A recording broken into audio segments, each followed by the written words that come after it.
So Elvis is directed by Baz Luhrmann, and Baz Luhrmann you might know for having a very bizarre and chaotic style in films like Romeo and Juliet and The Great Gatsby. And it's odd, like it always felt like Luhrmann had this particular style that at least for me, like it didn't quite gel with me for stuff like Romeo and Juliet and The Great Gatsby. But for this biopic on Elvis, I think it works. I think it works surprisingly well for what they're trying to do with this film. So I'm trying to think of like the best. I think the way that I best describe this is that I was kind of thinking of the Elvis drinks.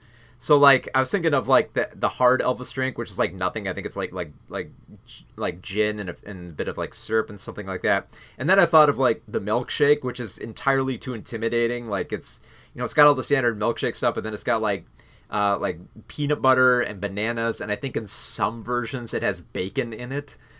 And the best way I think I could describe this film is that if you took the simple hard drink and the overwhelming milkshake and just threw it in a blender, hit it at high speed, and just whatever comes out, that's what comes out. And I will say up front, this is definitely not going to be for everyone. This is like a lot of people have been comparing this film to Speed Racer with how chaotically edited it is and how like the typography jumps off the screen, how it jumps around in time, and just the bizarre like quick cutting that goes on here. But I got to admit, for that type of style, this won me over. I dare say I think this is Luhrmann's best film.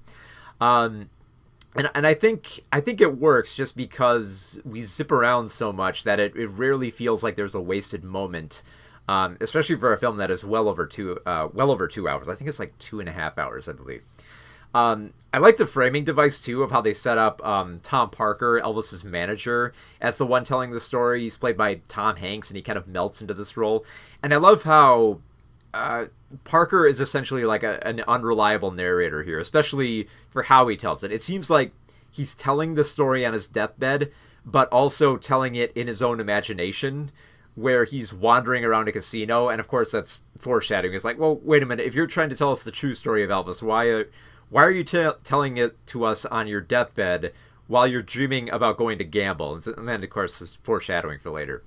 And then, of course, we build up to Elvis here. We get brief glimpses of him here and there, but I love how they kind of build up to him. At first, Parker hears him on the radio, and he thinks, oh, that's a black guy singing. It's like, oh, wait, it's not a black guy? And then he goes to see one of his shows, and he sees him, like, kind of behind the curtains and, people talking about him, build him up a little bit more and more, and then you see him hit the stage and sing, and you find out he's played by Austin Butler, and Austin does a really good job here. He definitely has like that certain energy that you would expect Elvis to like bring to a stage, the way that he would just entrance the audience. Because like the biggest thing that this film needs to sell you on is that Elvis is a huge hit. So like if Butler's performance doesn't work here, that's gonna be like a major downfall of the film, especially for how many musical sequences we get with him. And thankfully, he works really well. He can sing really well. He has a great presence. And of course, he performs that sexual wiggle of his hips that drive the women nuts. And of course, Parker can see the draw of this and just takes Elvis on. And I love, like, I'm going to be a little bit all over the place, but here, so is the film, so we'll do that too. But one of the things I love about the film is how the concert sequences are edited.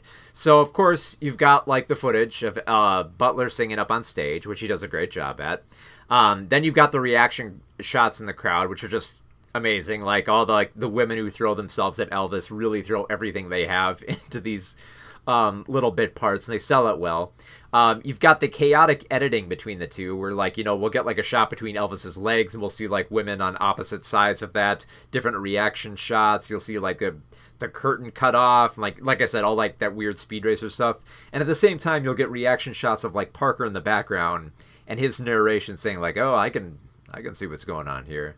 I know what Elvis has, and I know that everyone wants it. So the way that the film proceeds after this is like it kind of blazes through Elvis's life hitting all the highlights really quick while darting back and forth in time. We see some of his upbringing and childhood with like his inspirations. We see the connections with his mother and how that played a huge part in Elvis deciding to pursue this career. We see bits and pieces of his ideals and how he reacts to the political climate of the 1960s. And then, of course, we go to the later years of Elvis when he was at his worst. He was overworked and could barely function on the stage, and realized that he was being played just a little bit too late. So there's so much going on here, and there's good and bad in this. The good parts of it is that it feels exhilarating. It feels like you're getting like the rapid fire, really cool cliff notes of Elvis's life, strewn about by Parker, and you can kind of feel like Parker is trying to glaze over some of like the patchier subjects. Like, he doesn't talk too much about Elvis's film career. In fact, that whole sequence is just kind of like a montage. He addresses a little bit of like the merchandise and just kind of like keeps on going through that. And I love just the style and like how like the typography just blows off the screen.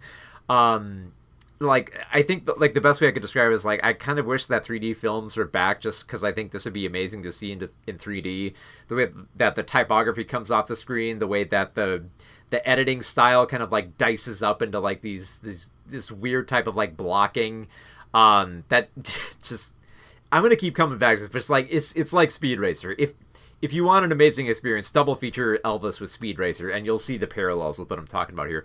But the bad aspects of this is that I feel like the film moves so fast that a lot of the smaller moments just don't really work here. So whenever there's a moment where like Elvis is trying to connect with his family and address his mother's alcoholism, or when there are sequences where Elvis feels particularly strongly about the chaotic state of the world and wants to make a statement, these scenes more or less just kind of like end up as melodrama, because it doesn't really have too much time to explore these elements, because it's moving so fast. Like, you can almost feel like Lerman is looking at the clock ticking on this, realize like, okay, I can't let this go for 3 hours. I've got to like dice all this up as quickly as I can. Which he does a decent job at, but in that mad rush to get all these cool looking sequences, these concerts that drove everyone wild and drew the attention of politics and forced Elvis into the military, you wish that there was a little bit more time to explore these smaller moments and expand on Elvis's character a bit, where it doesn't feel like, like, okay, this is the sequence where he talks to his mother, this is the sequence where he signs the contracts, this is the sequence where he thinks about the JFK assassination, this is the sequence where he thinks about Martin Luther King's assassination, and just quick, and it has very little time to explore those aspects. I would be curious to see if there actually is a director's cut where there's a lot more that was cut out of the film, because I feel like that might improve it a bit. Because like the best praise that I can give for it is that it's just like, it's a stylistic, manic interpretation of Elvis's life. And on that level, I think it works, but I think for the smaller moments of drama, it really doesn't hit as hard as it could.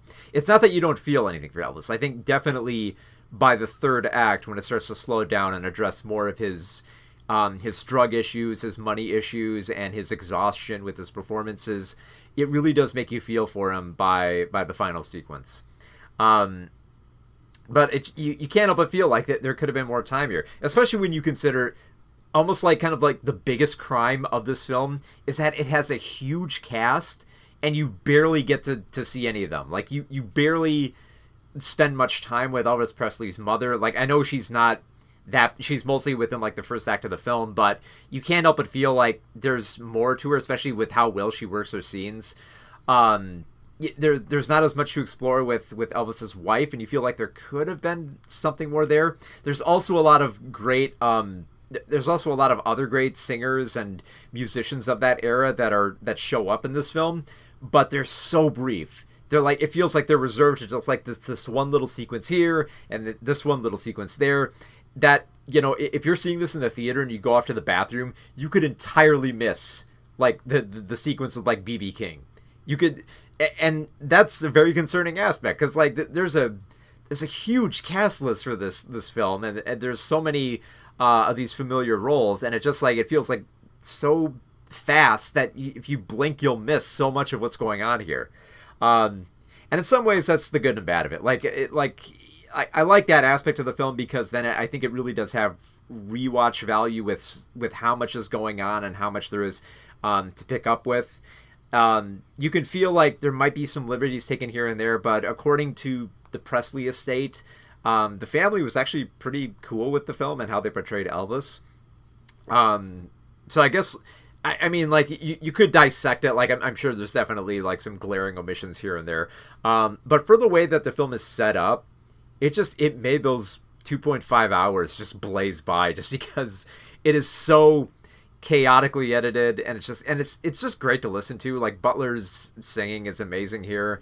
Tom Hanks's performance is just perfectly sinister. Like, he melts into this performance, and like it's strange. Like, I guess like the best way to equate it would be like Colin Farrell's performance in The Batman, where he just kind of like almost becomes an entirely different person with the Penguin. Here it kind of feels the same thing. Like Hanks kind of becomes a completely different person. Like especially when you consider like the makeup and like the drawl that he's putting on.